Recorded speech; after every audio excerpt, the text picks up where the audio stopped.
पहुंच जाएगी। हाँ, चिंता न मत।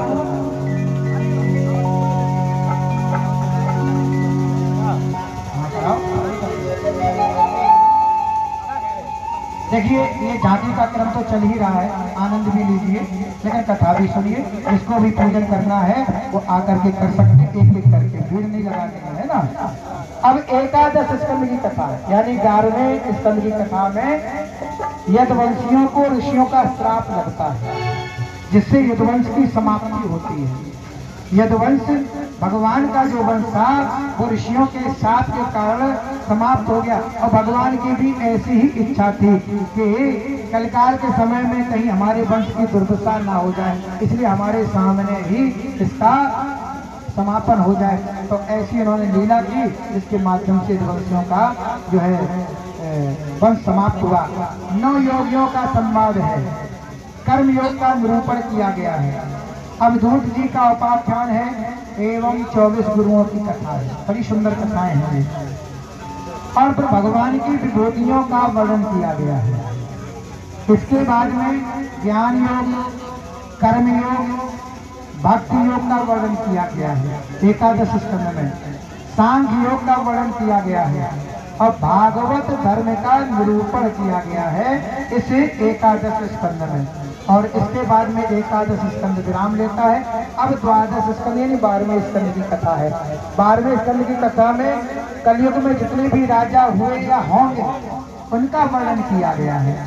इसके बाद में भगवान के नाम के संकीर्तन की महिमा है कि कलयुग में भगवान के नाम संकीर्तन की कितनी बड़ी महिमा है। इसके बाद में मार्कंडेय जी की कथा। मार्कंडेय जी की कथा आप जानते ही हैं, सुनी है? कितने लोगों ने सुनी? नहीं सुनी? चलो मार्कंडेय जी की कथा हम सुना देते हैं, दादा ने कहा है। तो मार्कंडेय जी की कथा बड़ी अद्भुत है। कहते हैं कि काशी नगरी में रहने वाला एक ब्राह्मण, कोई संतान नहीं थी लेकिन बड़ा शिवभक्त था। उसके मन में संतान की कामना तो हुआ करती थी, लेकिन कभी भी अपने कर्म के बदले, पुण्य के बदले में चाहा कुछ नहीं। एक बार भोले बाबा शंकर प्रसन्न हो गए। भोले बाबा शंकर ने कहा कि देखो, तुम्हारी सत्य निष्ठा और पूजन पाठ से हम संतुष्ट हैं। तुम्हारे भाग्य में कोई संतान है नहीं, लेकिन हम अपनी कृपा से संतान तुमको दे सकते हैं। और उसकी उम्र होगी केवल कितनी? बोले 5 वर्ष। ब्राह्मण ने कहा ठीक है, अगर आप भाई जब भाग्य में है ही नहीं, मिलने ही नहीं है, उससे ज्यादा अच्छा है मिल रही है, तो आपका आशीर्वाद हमें स्वीकार है। 5 वर्ष का ही सही। तो 5 वर्ष का बालक का आशीर्वाद दे दिया। ब्राह्मणी ने गर्भ धारण किया और बच्चे का जन्म हो गया। अब बच्चे का जन्म हो गया तो जैसे जैसे बच्चा बढ़े वैसे वैसे माता पिता का मोह बढ़े, और उनके दिमाग में एक बात हमेशा ये बनी रहे कि अब इस बालक का जो है 5 वर्ष के बाद में ये समाप्त हो जाएगा, मर जाएगा। तो बड़े परेशान। एक बार क्या हुआ कि सप्तऋषियों का निकलना हुआ। सप्तऋषि गंगा स्नान के लिए जा रहे थे, तो वह बालक को साथ में लिए हुए ब्राह्मण खड़े हुए थे। सप्तऋषियों को देख करके प्रणाम किया और सप्तऋषि के चरणों में बालक गिर गया।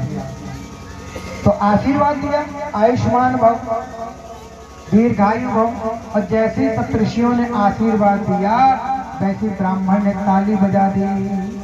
बोले महाराज बस हम यही चाहते हैं। हाँ, क्योंकि वह जानता था ये सप्तऋषि हैं, इनके वचन कभी झूठे नहीं होते हैं। सप्तऋषियों ने कहा मतलब क्या? ध्यान धर करके देखा, अरे ये तो शंकर जी का दिया हुआ बालक है और 5 वर्ष की अवस्था है और 5वें वर्ष में ही ये चल रहा है। अब क्या करें?